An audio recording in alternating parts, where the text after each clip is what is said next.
Hi, unbiased scientists. I am super excited to debut the new intro song for Unbiased Science. And this was an original piece created by the one and only Ben Siegel. Ben has been with the pod for years now and has helped edit our episodes. And I'm just super grateful for his ear and his talent and his patience with me. So thank you, Ben.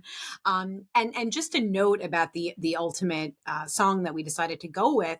We went back and forth. We had a bunch of different ideas, but really we landed on something that felt fresh and exciting and positive and sort of triggers like inquisitiveness, and it's almost an homage to the science fiction, like the bum bum. Okay, that's a terrible. Felt like the Star Trek, the Star Wars, like all those classic sci-fi movies that my Trekkie husband has gotten me interested in. So that was a nod to my husband Ethan. So shout out to you, E. I also really want to just give a shout out to my team behind the scenes. The team has changed and grown over time. I can't wait to introduce you to them in the coming weeks and months. And in particular, I really want to give a shout out to Jared Breitup, who is, I guess, technically my executive producer, but really he's a close friend, a confidant, a jack of all trades who's just been willing to raise a hand and help out in any way possible. So, Jared, thanks so much for everything. I wanted to also acknowledge that the pod is going through some changes in tone and structure, which you may have noticed. I've been very upfront and open. I've never hidden the fact that I'm not a biomedical scientist, nor would I ever pretend to be one. I'm a public health scientist, and there are things that are definitely outside my scope of expertise. And when I want to tackle topics that are outside of that area of expertise, I'm going to bring on experts who do have that expertise.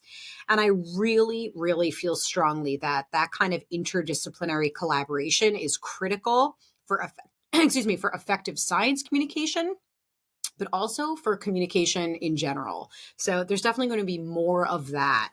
And I'm excited about that because you can't know everything, right? And then the other thing that I really want to call out here is something that's very important to me. And I'm not going to lie, I had a whole thing written and like scripted here because I wanted to make sure I hit on all the key points, but I scrapped it and I'm just going to speak from the heart here. I want everyone to feel welcomed by unbiased science. I want people who are the skeptics, who distrust the science and medical establishments, people who don't have formal scientific training or education, people of all different walks of life and backgrounds and cultures and experiences and political ideologies and philosophical stances and all the things. You're all welcome here. I don't want anyone to feel like judged in any way. That's extremely important to me, and I'm going to explain why in just one moment. But really, my biggest fear is having unbiased science become an echo chamber, and just really grateful when I see people able to have discourse and conversations on the Unbiased Science page without getting hostile. Like we all just have to take a step back and realize that we're all bringing different things to the table. We're seeing the world through different eyes, right? But we have to figure out a way to stop being so polarizing in everything that we say and do and consume on the internet. And so my hope is that unbiased science is a common ground for people who have those different perspectives. Now, the personal anecdote that I wanted to share here is about my dad. My dad died in December 2019, and he was and continues to be the smartest person that I've ever met in my life. If you ever met my dad, he was such a character. We joke that he was like a Jewish Tony Soprano, like a streety guy, no formal education. We honestly we joked because he would get kicked out of every school for bad behavior. He kind of wore that as a badge of honor. And we're not 100% sure that he actually received his high school diploma. I'm not positive. Despite that, I swear that he was the smartest man I've ever met. I had so much respect for his work ethic. He brought himself up. He was self-taught and self-driven. He became an extremely successful businessman. Unfortunately, he was also a gambler, and that turned out to be his undoing in life. And that's a conversation for another time. Klaus, my dog, is here making noise. I'm sorry. Sorry for that background noise. But yeah, I was thinking about my dad because I remember when he got his emphysema diagnosis. I remember the look in his face and in his eyes. He was so terrified because he didn't speak science. He didn't understand what the doctors were telling him and what this meant for his new reality after getting the diagnosis. I remember that fear. And more than that, I remember seeing the shame and the embarrassment when he realized that it was his smoking, 3-4 packs a day of cigarettes for I don't know how many decades that undoubtedly contributed to his COPD. He was so embarrassed. And of course I was mad, right? I wanted to see my dad, the strongest, most amazing man I'd ever known. I wanted him to live forever. But I remember telling him that, you can't blame yourself, because think about where you came from and the culture and the world when you were growing up. People didn't fully understand the harms of smoking the way that we do today. And in fact, you had doctors advertising Philip Morris. Doctors recommend Philip Morris. That was a real ad that was printed in magazines. And it's not surprising that he, fell victim to that and then got hooked on the nicotine and developed a habit. So I wanted to take the judgment out of that. And I also remember that my first instinct with my dad, the way that I coped with his diagnosis, was I poured myself into science textbooks and I wanted to learn all of the technical things that were going on. And I remember trying to convey these things to my dad, and just like the look on his face, like I was talking about the physiology of his lungs, like it just didn't resonate. That's not how he communicated. And when I reframed things for him, and when I started from a place of meeting him where he was and understanding the things that mattered most to him and how to communicate to him, it just shifted everything for me. And I just want to say that my dad continues to be my inspiration. Of course, he's on my mind always, but especially when it comes to creating content. I'm talking infographics, but also podcast episodes for Unbiased Science. And I want this to be a place where everyone can come and enjoy themselves for the 30, 40, 50 minutes, however long these episodes are, and feel like you're not being judged or criticized just because you have a different perspective or a way of seeing the world. But maybe, just maybe, you'll walk away learning something. Maybe you'll have some of your preconceived notions challenged. So that's all that I ask. And I want to sincerely thank each and every one of you for your support over the years and for being here. So thank you.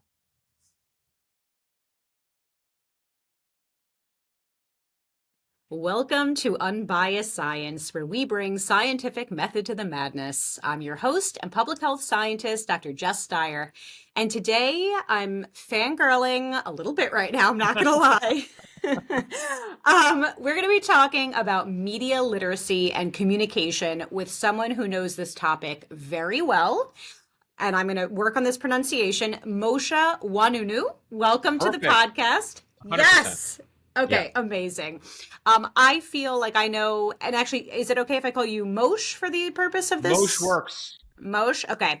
Yeah. I feel like I know Moshe. I feel like I FaceTime with Moshe on a daily basis because I am constantly following him on Mo News, looking at my Instagram feed and seeing his face. So I feel like you're a good friend of mine already, Moshe.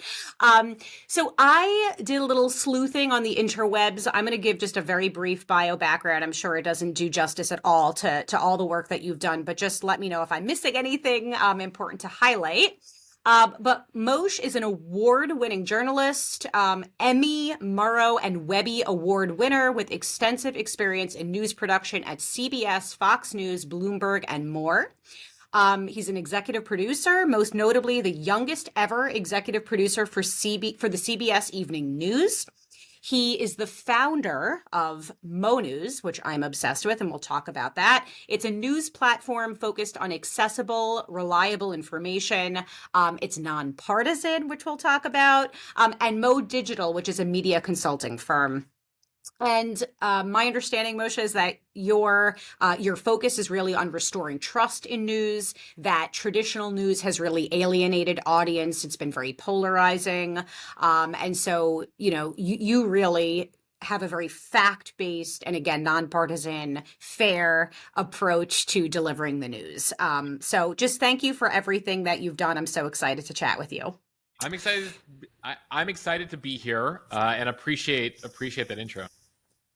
So the first thing, and we were just chatting briefly before we hit record, I was saying that I find it very challenging to remain unbiased. And obviously that's my name, Unbiased Science, but I do my best to present information in a balanced way. But obviously that could be challenging because I'm a human being. I have my own set of experiences that have shaped the way that I view the world. So can you talk about that a little bit? How do you remain unbiased? And do you prefer, I know you mentioned you prefer, other terms other than unbiased. Let's talk about it. Yeah. I was going to say, with all due respect to the name of this podcast, so it's funny because so many people will come to me and they're like, Moshe, I just appreciate how unbiased you are in the way you cover news. And my reply to that is, well, let's be honest here. We all have biases. I am biased, right? I am a 41-year-old male who lives in Brooklyn, New York, married with a young child, originally from the Chicago area, went to college in DC at GW. I have experiences that have shaped my perspective in life. I grew up in America. I bring an American perspective, right? But I've traveled extensively.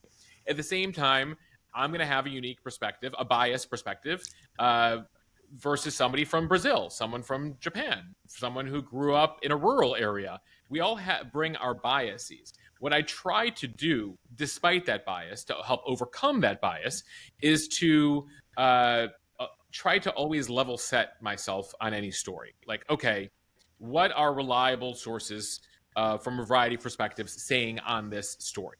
And so what I seek to do on Mo News, which began on Instagram, and now we have a daily podcast and an interview podcast and a daily newsletter, is bring multiple fair perspectives. Like, am I doing this story justice? Like an interesting example in the last week, actually, what I found fascinating is I learned about trophy hunting and the fight between the German government and Botswana.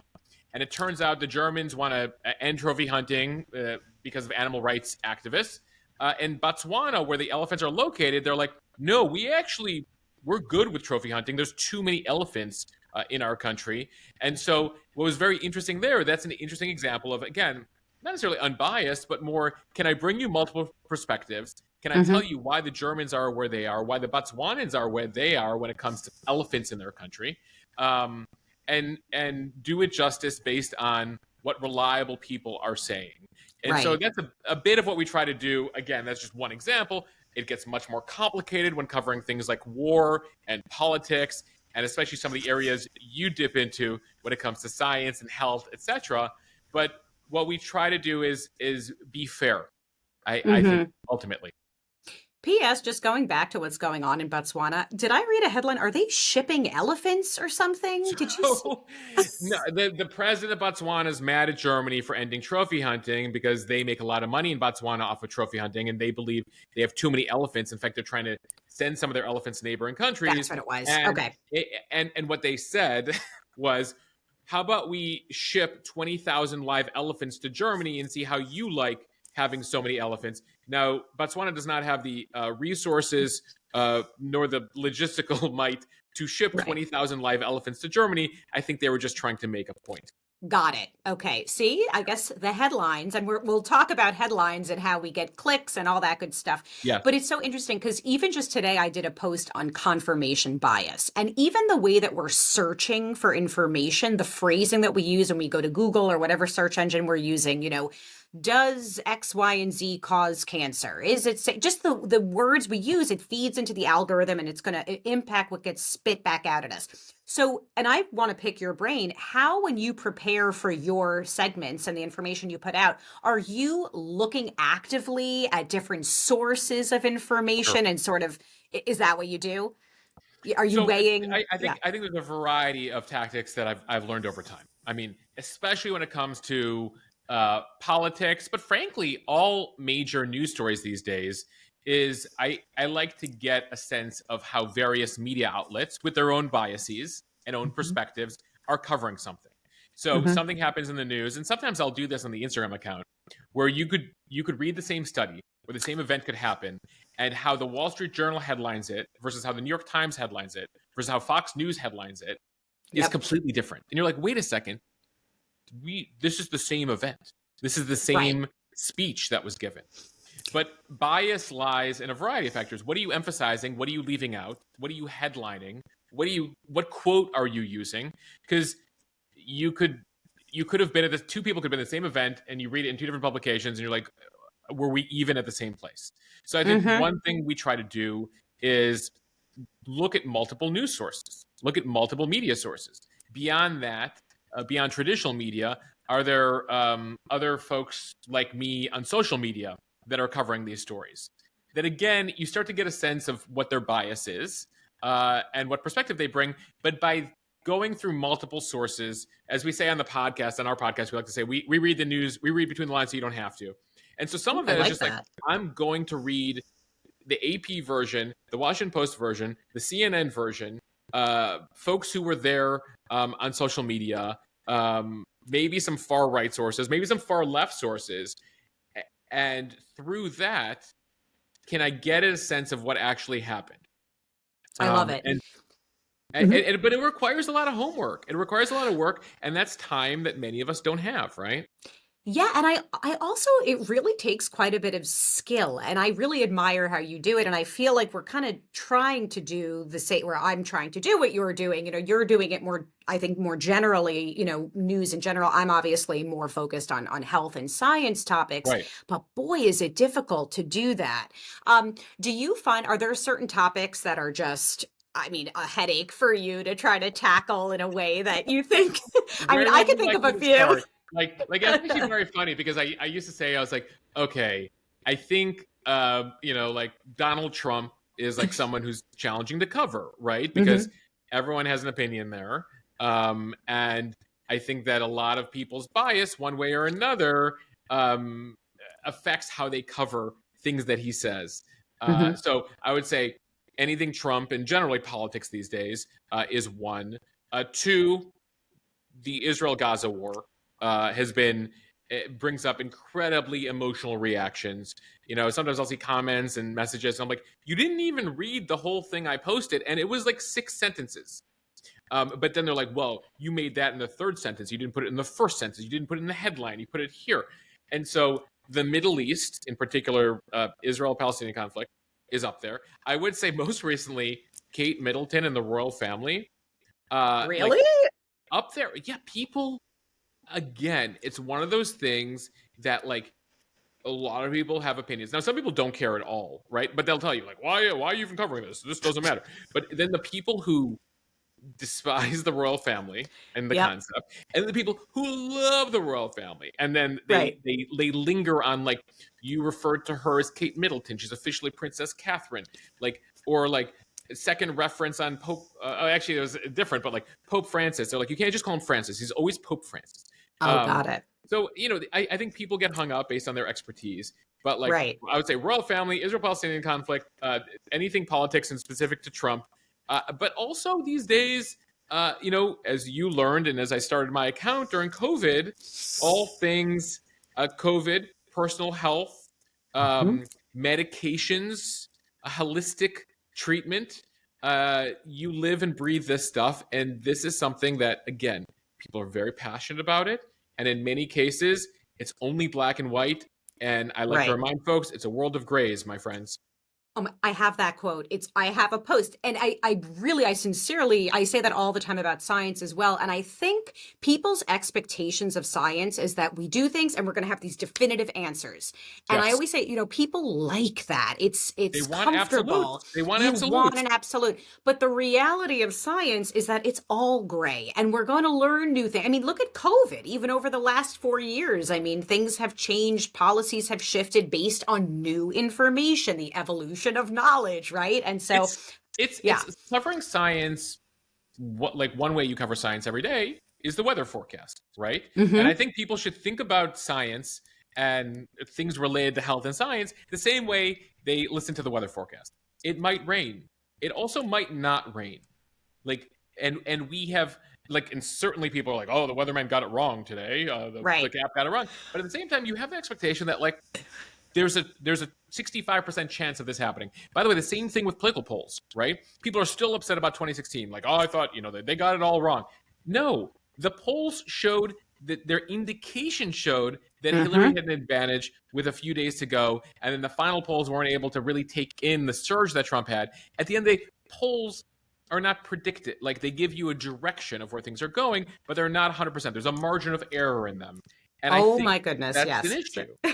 It is. I mean, even just yesterday, I'm thinking I did a post on birth control, and it's highly unlikely that you're going to experience suicidal ideation while on Right. birth control, right? But it is still a possibility. So based on population data, that risk is low. But then you as an individual, of course, if it happens to you, it 100% happened to you, right? And so Yeah. it's just, this is our best guess, but it doesn't mean it's an absolute. So yes, it's totally a way of thinking. It's like every medical commercial, pharma commercial I hear on television or the radio, where they at the end they're like, and by the way, it could also do the following things. It can cause this, cause this, cause this, cause this, cause that. And you're like, what's that the warning for? And they're like, Tylenol, right? Yep, exactly. But you know what?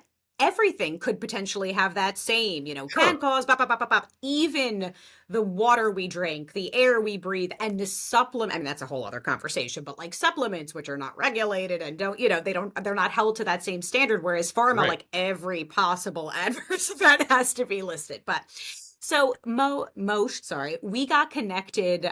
Well, I've been following you forever, like I said, but the EWG, how they released the Dirty Dozen list, and Right. you made the mistake of sharing, I'm joking now, but like sharing about that, How which I'm could sure you, Moch? How could you share? How could you share what the EWG was saying? By the way, exactly. I also shared your Yes. post about it. Yes, Yes. and I know you got quite a bit of feedback. I'm sure some very By the way, you have polarizing. rabid fans out there. I will tell you, Jess. I probably will say, and I don't use rabid in a negative context. I mean, like, just Yes, they love you. I posted the EWG Dirty Dozen, right? And right. then within 24 hours, I probably had at least 100 different people send me your post about it. Yes. So welcome. Yes. Well, I mean, I don't need to say welcome to you. I can only imagine what your DMs look like. But Yeah. yeah, every time I post about anything related to organic or pesticides or anything like that, my DMs are flooded. And just for, we're not going to get into the weeds about that subject now. Of course, I, did a post on it and sort of trying to explain. And I just want to give my little disclaimer here, that the Dirty Dozen, they're commenting on the mere presence of pesticides, but Right. just the presence of something does not automatically translate to harm, right? And so anyway, that's a conversation for another day. But I guess, one of my takeaways from that is that, like, again, we don't live in a world of absolutes, right? Mm-hmm. And Mm-hmm. and my point is, like, people are like, the EWG is like the worst thing, blah blah blah. And then some people are like, the CDC claims, and I'm like, listen, we also live in a world of imperfect, and we learn that especially during COVID, right? Mm-hmm. Something that I took away from my experience of covering COVID is that, like, guess what? Like, we're learning later that the CDC actually didn't know what they were talking about in certain things. Mm-hmm. They were making their best guesses in some cases, and they had to Right. revert themselves. So when people are like, well, this is safe, and we know, like, well, over time standards change. And over Exactly. time, and over time, sometimes you do see that third party groups, even if they're wrong sometimes, also happen to be right sometimes. And we're 100%. learning more about the impact of various chemicals in our Mm-hmm. society on the Mm-hmm. body. We're only as informed as the latest study, legit study, right? Done Exactly. in a good way. Mm-hmm. And guess what? There are a lot of industries that make billions of dollars who have incentives to push certain things on the government, on entities, whether it's the companies that make the pesticides, whether it's the Mm-hmm. companies that sell the food, whether it's the companies involved in organic. So there's a lot of interest groups here. And having spent a decade in Washington, I witnessed it on Capitol Hill when you'd see a piece of legislation die or rise, and you're like, wait, what happened there? And it took certain lobbyists from a certain industry, sometimes an industry that completely you feel like, wait, how are these How is connected? it related? Wow. And then Wait, you find out. do you ever watch the show Veep? I Do you know Yes, what okay, I is that thought I feel Veep. like yeah. I thought Veep with Julie Louis Dreyfus. When people Mm-hmm. ask me what is the most accurate depiction of Washington, and I'm like, you hope it's West Wing, you think it's House of Cards or Scandal, but it's actually Veep. That is what I thought. This is so validating. You have no idea. Like, this is how things actually happen.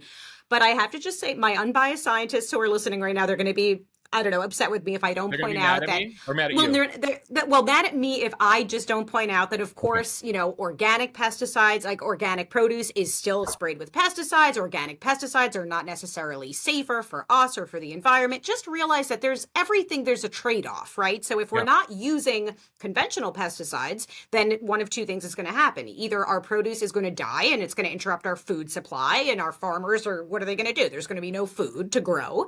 Or two, we have to switch to, we have to use an alternative, which is organic pesticides, and those have their own set of risks. So I guess Yeah. the point is that everything comes with risks, and my frustration with the EWG's Dirty Dozen is that it creates a lot of fear, and it's really not evidence-based fear. Like, if you actually look at the research they're citing research from preclinical studies done in rats or petri dish studies, and we Yeah. don't have a whole lot of robust human evidence that shows harms of pesticides in the quantities that we're exposed to. Anyway, that's a whole other topic. I But don't even yeah. at the same time, Yeah. we do understand that the chemicals that are being put in our food, Mhm. in our soils, etc., are like there have been studies that show that they can have an impact. Of Yeah. course, Okay. absolutely. Yeah. Yes. And honestly, on both sides of the spectrum, if you're hearing those extremes that are ignoring, like, yeah, there are effects. That's Yeah. biased. That's inaccurate. Yeah. And then there's the other issue, something that I'm very interested on, just to one more thing on this topic, is this cumulative effect. We're consuming a lot of different things, and are Right. they bioaccumulating, or what is this additive or multiplicative effect of the different things we're exposed to? And I honestly think at some point we have to acknowledge, like, sometimes we just don't have the data, or we don't have the evidence, and again, We're people. only as good as the study that was conducted, and sometimes the headlines are overwritten, right? Yep. Many times they're overwritten. In many cases, the vast majority of journalists have zero scientific background, have zero background on how to read studies, have like one thing I appreciated. This is another area that the vast majority of reporters don't understand is how the law works and how to interpret Supreme Court cases.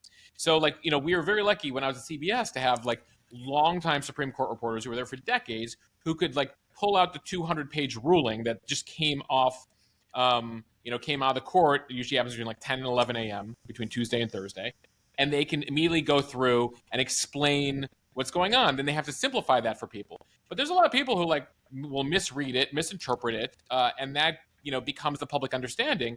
So Mm-hmm. whether it's the law or whether it's science, again, this is where you depend on expert journalists, of which sometimes there's only a few, to actually explain the meaning of stuff or tell you, like, hey, by the way, that study was only done on 27 mice over this period of time.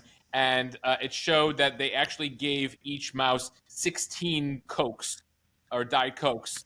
And then you interpret the study about how Diet Coke is dangerous. And you're like, it was done on Oh, mice and they gave them 16 a day? Oh, of course. Exactly. I'm so glad you brought up aspartame because that is definitely something that many of us in the, science and health world were super frustrated about because diet sodas can be a great alternative for people. Yeah. But there's so much. So look, this is what I wanted to ask you, and I'm so glad you said it because I'll admit, part of why I even launched this page was my frustration with media outlets and the way that they were covering COVID. It was very, well, first of all, I mean, sort of a unique situation because it was like no one knew what was going on and, Wait, when things did were you launch? What month did you launch in? it formally September 2020. Okay. Yeah, or August I 2020, started something posting like on my that. Instagram account in February of 2020 because I was frustrated already very early on, before even the lockdown happened, with Oh what my was going gosh. on in the media. So I was posting to my personal page, and I realized like people really like they like this, they need this. There's an appetite for this. There's a whatever, all that's a demand for it, Yeah. and that formally formalized Unbiased. But anyway, so I guess it's sort of a two-way conversation I want to have with you. I've had this fantasy of creating some sort of a media literacy toolkit when it comes to reporting on science and health. But anytime I share this with folks, they're like, what's that going to do? At the end of the day, just being realistic, you want to get people to visit your page, you want to capture attention, and it is largely clickbait. You're trying to draw people in. And if you're sort of contextualizing things and adding in those details that are important, but they Yeah. make it less sexy, less like, how do we Sure. balance that? What do you think there's a need for this, or I don't know? All right. So you're asking, you have multiple items there. Sorry, So let's take there's a those one lot. by one. Number one, does there need to be a toolkit for the media on how to cover science? 1,000,000%. By the way, there's no such thing as 1,000,000%, so that would be part of your guide. But I'm just trying to emphasize this stuff is necessary. Like, try to read through a scientific study that comes Yep. out from JAMA or whomever else is like, here are more reliable publications. Because the problem is that you put journal in front of anything, and you're like, the Journal of the American whatever, and you're like, I've never heard of them, but like that sounds reputable to me, right? Yep. Um, so I think that some journals are better at PR than other journals. Some journals are better at overwriting their study results than other journals. So I think that ultimately a guidebook for national journalists on how to cover this stuff, who to trust less. I think everything's on a spectrum. I think that would be incredibly useful, and is something that even at the level I was at, running the CBS Evening News for broadcast to all Americans every night, 7 million people. Ultimately, I had a medical team, and like the medical team includes like Dr. John LaPook, at the time Dr. Tara Narula, who's another network now. One's a cardiologist, one's an internist. They spent years in science interpreting stuff, but even they only know what their specialties are, and they have to talk to like a dermatologist, for instance, about something related to the skin, or various specialists. But they'll go ahead and do that, and because they understand science, it's something that I depended on. But if they weren't around, ultimately, writing up quick science things fell on people who had no background in science. Right? They're in journalism because they're good communicators, or they're good writers, or they're Mm-hmm. very compelling on television. Um, there's a variety of factors as to why people are in, and very low on the list is like their understanding of how to read a study. Right. So that's one. Getting to your other issue of clickbait, the challenge I think, Jess, you face, I face, is that if you're actually trying to be fair and contextual, guess what? That doesn't help you in the algorithm, right? The provocative stuff leads, and that's why like people who are much less steeped in this stuff probably have many more followings than us, and are probably making a lot of money off of social media because Right. facts matter less to them than clicks.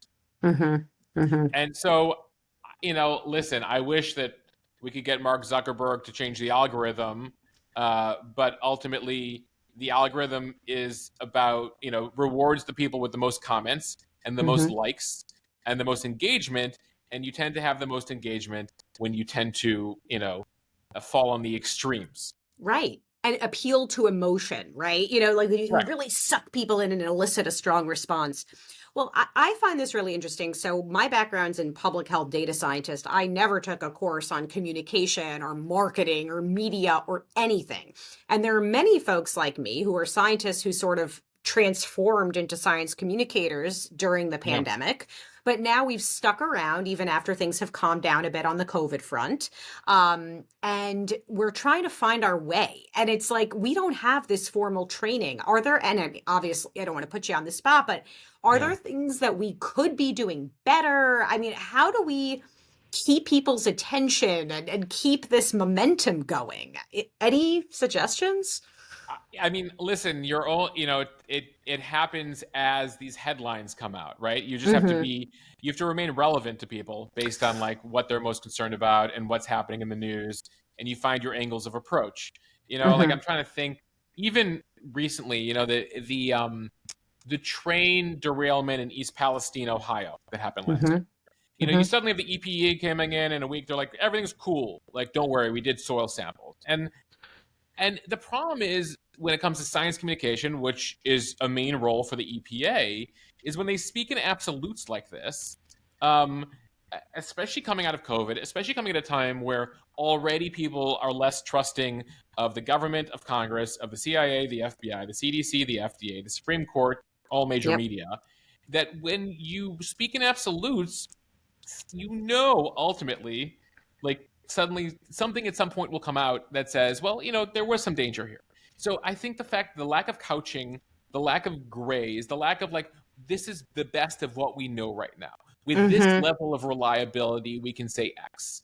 Mm-hmm. Um, it's something that happens in a number of sectors. I was talking, we had last year the former CIA director Mike Morell on my podcast, and he was talking about how he would present scenarios to the president in the Situation Room, saying, "We think with 30% certainty that Bin Laden is in this location."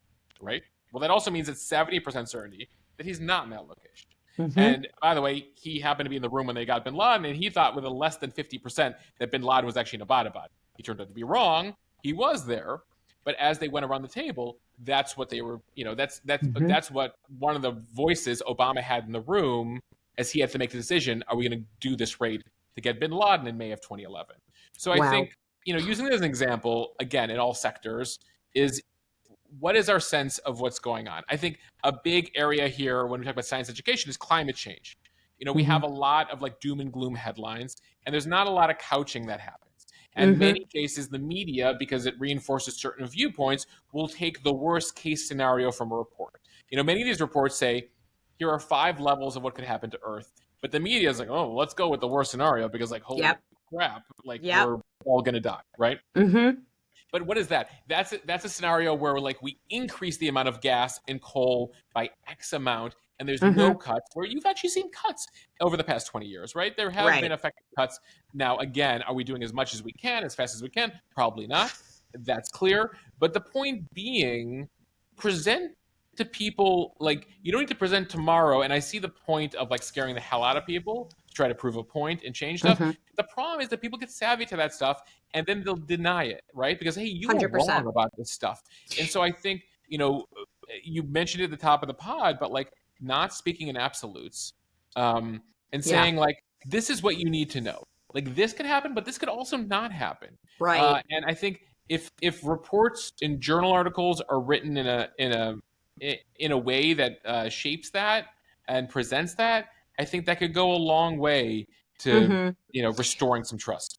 You're so right. I feel like it turns into a gotcha moment, or it's like you're wrong about this, and then your trust has been totally eroded. Well, but People. you see it in the media too. Like people are like, I don't read that newspaper anymore. I was like, which newspaper? Right. The New York Times. I'm like, or the Washington Post. I go, why? They're like, well, what about this story they wrote? I'm like, well, they Right. write thousands of stories a day. Like, Right. and in the same way that like, do you not bring a plumber to your home because one plumber messed up something one time? Like, Right.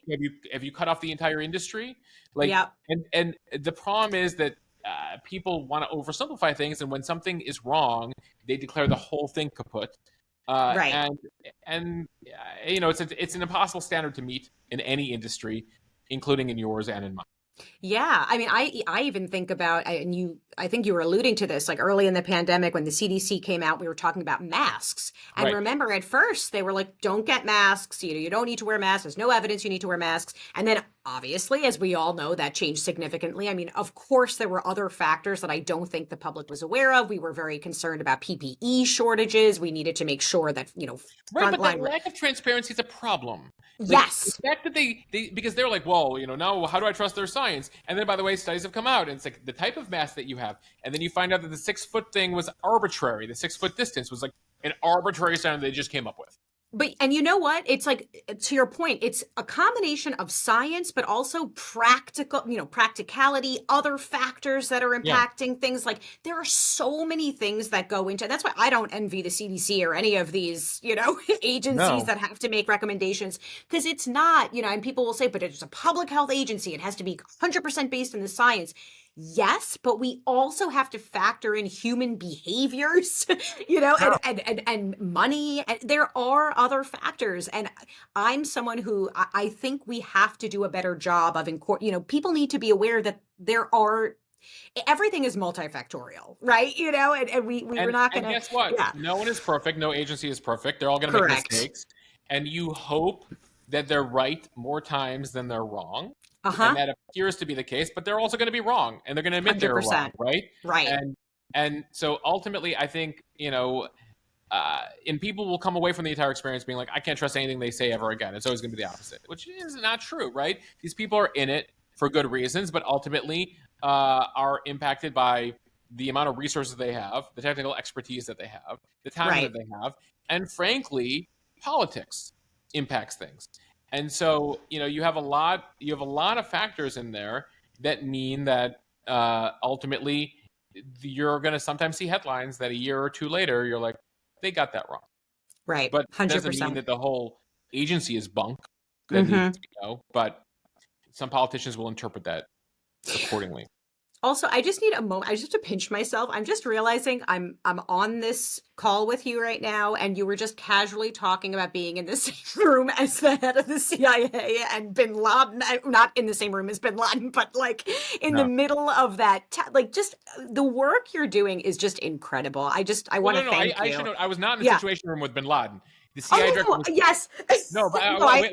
sorry, with the CIA director and Obama. Like I'm just having the CIA. He A was telling me about that conversation. experience. Okay, Yes, got it. Even still, I wish I Mosh, was I in mean, situation room. I, I was not in I'm, situation room. yes, Yeah. sorry, I messed that up. I just wanted, just even the fact that this is something we're talking about right now is Yeah. just blowing my mind. And I think the work you've done is incredible. You're doing something new. I just want to talk about briefly, and I don't want to take up a lot of your time, but I saw just yesterday you made an announcement. Is there something going on with kids? Can you tell us about that? Yeah. So, as we talk about media literacy, Jess, one population that needs it, well, first of all, we all need it. Our parents Yep. need it. Our generation needs it. Gen Z needs it. But you know who also needs it is the alpha generation. And so, one thing we keep hearing more and more is from parents who are like, how do I explain Ukraine to my 9 year old?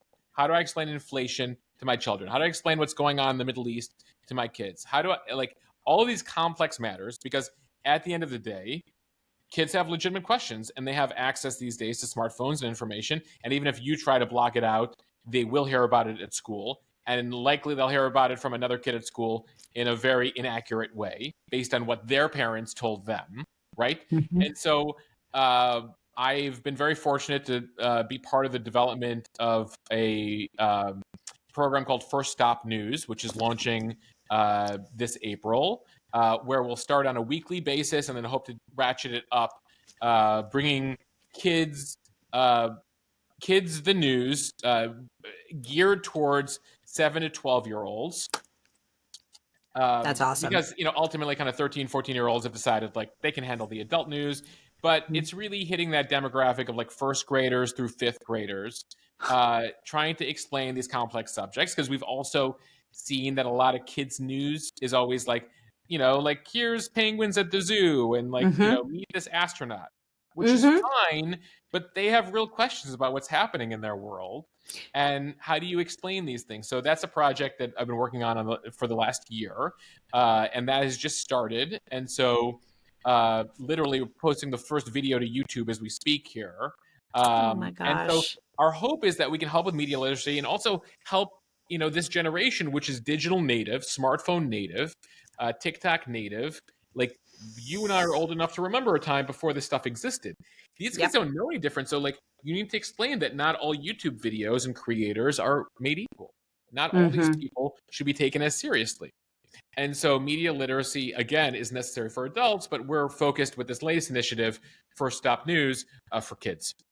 That is amazing. Seriously, I have 2 kids. My daughter's actually turning 6 in 3 days, and my son turns 8 later this year. So I think exactly sort of at the Well, beginning I of look that forward age to their range. feedback. You tell me what they think and whether. I think right now we're starting with like 7 to 8 minute episodes, like once a That's week, and then we hope awesome. to take it up. Yeah. And so where can people watch this? I'm sorry, as you're taking a Um, sip of your coffee. oh, sorry. First Stop News. I think it's. Uh, Is it on it, Instagram? That it's that going to or be no, the it's on episodes will be YouTube. on YouTube. It'll be on Okay. YouTube. So Okay, awesome. youtube.com/at First Stop News. Awesome. And I actually, on this topic, I just want to call out, I was recently introduced to this, to these 2 amazing mothers who wrote a book. It's called, I believe it's called, I hope I'm not butchering this, What is Epilepsy? And I'll tag it in our show notes and everything. But it's sort of exactly what you're talking about, that sometimes the way that we communicate to kids, like we're painting in broad strokes, like sometimes they could Yeah. handle more than we give to them, and there's a way to approach it. And so this book is about, rare illnesses and how it's not always a happy ending. Yeah. Or is there another earthquake? Sorry. No, I was looking. No, as we record this, by the way, we're a couple hours since the New York City earthquake. No, you were mentioning a book, and I was trying to find Yeah. a book that I recently read that also talked about, and I can't find it at this moment. I was looking at my bookshelf, Okay. related to communicating to children. Anyway, continue. Yeah, but things in like in health in particular, it's not always rainbows and butterflies, and sometimes there are bad outcomes. And like I remember when my dad died, trying to figure out how to communicate that to my kids that their grandpa died, and just there's really complex topics. So I think what you're doing this is a long way of saying bravo. Moshe, can you just tell us where we can follow along all the amazing work you're doing? Sure. So very simply, I have a website, mo.news, where you can find it all. If you actually, it's funny you mentioned you started on your personal Instagram account. I also started posting news on my personal Instagram account 4 years ago. And so it still is the handle at Mosheh, just my first name, Mosheh. So at Mosheh on Instagram is sort of your 24/7 news feed. And then we have a daily podcast, the Mo News Podcast, Monday through Friday, where we break down about a dozen news stories, including sometimes in health, including sometimes related to EWG reports. So we have that. We also have Mo News, the interview. So we'll put up a weekly interview, sometimes twice a week on that podcast. And then we have a daily newsletter, the Mo Newsletter. Try to keep it simple here. And you can find that over at mo.news/newsletter. That's out every morning at 5 a.m. with a breakdown of a variety of topics in the news. So you're not busy at all. How do you sleep? I mean, I do, and we have a 6-month-old at home. oh my But God. thankfully, she's our first, and she's a great sleeper. And I'm told not to expect that of all the children. But Olivia is really helping me get at least a few hours of sleep a night. Olivia, that's so funny. No, and it's so true. My son Dylan, he tricked us, and then we had Sophia, and it was like, gotcha. So Got it. All right. Well, if Olivia listens to this one day, thank you, sweetie, for just naturally at 11 weeks deciding you're going to start sleeping through the night. We appreciate you. Moshe, thank you so much for all the work that you're doing and for joining me today. Thank you all listeners for tuning in. Sincerely hope that you appreciated and enjoyed this conversation as much as I did. Of course, please be sure to follow along on social media at Unbiased SciPod, where I post daily infographics and continue to share lots of information about health, science, and lots of exciting things. It would also be super helpful if you might consider leaving a review for Unbiased Science on Apple or wherever you consume your podcasts. The reviews are important. They help us in the rankings, everybody. Yes, the algorithm. It feeds the Yes. algorithm. And if you're watching this on YouTube, please just be sure to hit that subscribe button. That also helps quite a bit.